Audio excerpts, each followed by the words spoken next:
Disney admits to multi-billion-dollar mistake with Star Wars Land.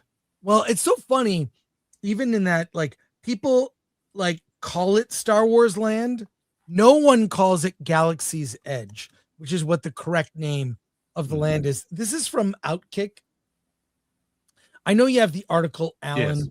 Yes. Please, I'll share a screen here if you would read it.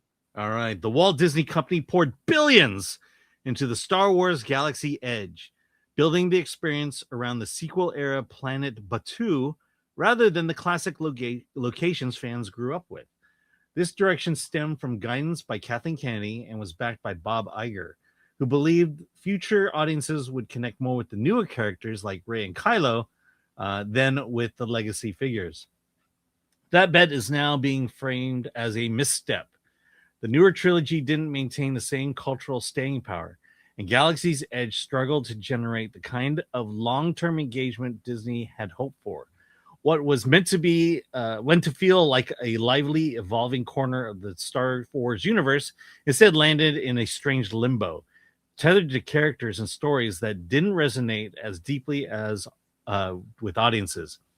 Now, under the leadership of Josh D'Amaro, Disney is recalibrating.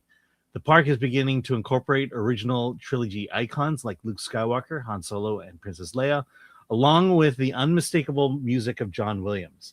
Rather than rebuilding the land from the ground up, Disney appears to be layering nostalgia onto its existing framework, attempting to course correct without reopening the wallet to another billion-dollar overhaul.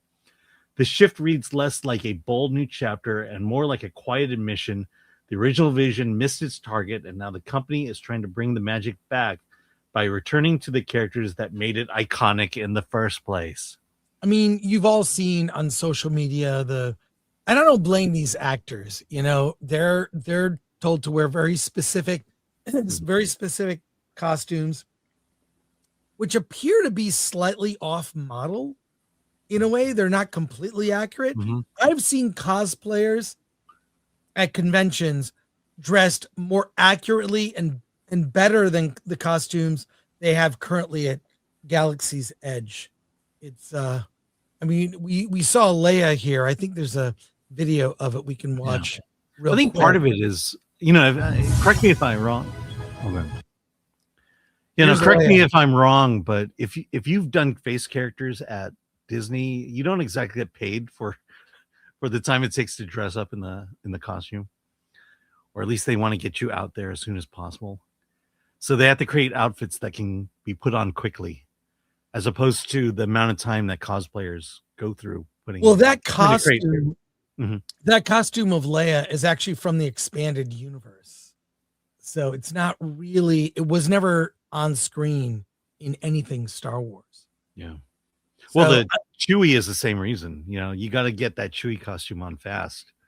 They're not going to let you spend an hour. Well, the fact that they even in this article call it Star Wars Land shows you they couldn't like Batuu. No one knows what that is. No one cares. Even though there's lore behind Batuu, it doesn't. No one cares. Right. The masters of branding couldn't brand their own Star Wars Land because the problem is they underestimated the value of IP, that if it's lasted, you know, decades long, now going on 50 years, next year will be 50 years for Star Wars. In fact, Star Wars Celebration tickets go on sale next May the 6th, or is it next week? I don't know. They go on sale in a couple weeks, and it's here in Los Angeles.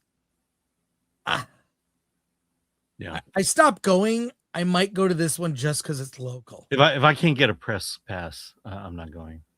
Well, okay. All right. I'm going to try to I'll get the cheapest ticket you can get. I'm sure they will not sell out. They'll be pushing it for a while. But look. Maybe we'll finally see a Rey or Osha cosplay. We probably at that you would. But they underestimate. If you got like Kirk, Spock, McCoy, decades of fans and generational, where you've got older fans handing it down to younger fans, and they thought in their arrogance that they could create new characters that would resonate, and frankly they did not.